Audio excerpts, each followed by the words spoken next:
Wilderness Journey Ministries is dedicated to helping individuals and families cope with the devastating experience of living with a life-threatening illness. We focus on all phases from diagnosis to death. We are the co-founders of Wilderness Journey Ministry.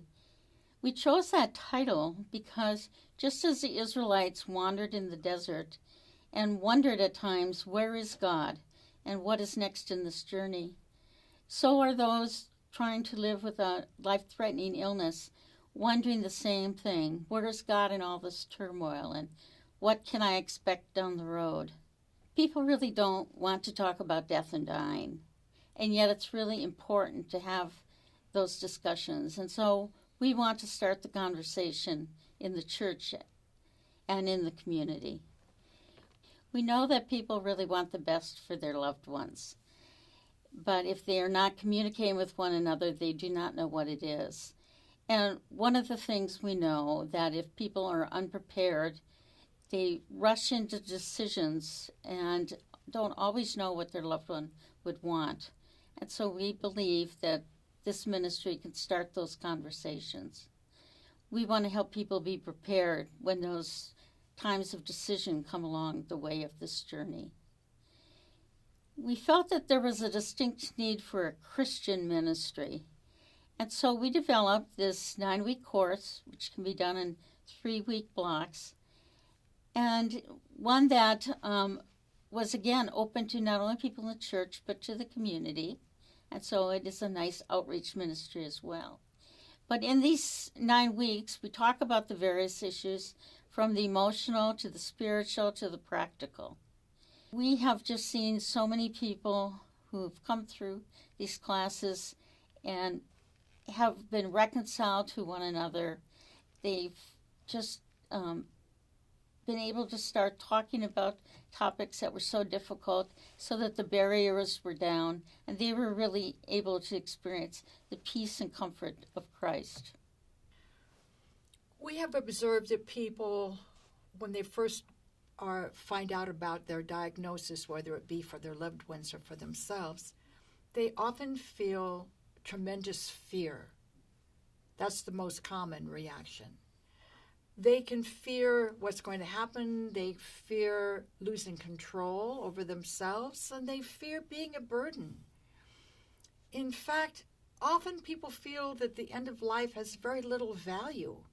We try to help people feel that God is there every step of the way with them, that there is some beauty and sometimes even some joy in sharing with their loved ones this experience. We want to help prepare them for these difficult decisions and difficult experiences that they're going to have.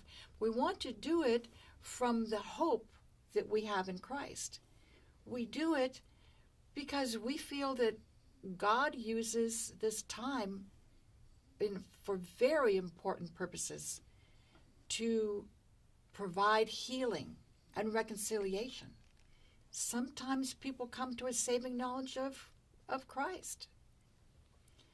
No matter how sick a person becomes, whether they be incapacitated or even if they're unconscious, God values us every moment of our lives.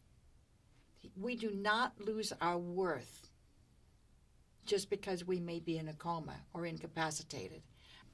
We try to encourage people that they will always be important and that they will always be important to those who love them. We built the ministry around certain core values. One of those is that this really is a family experience.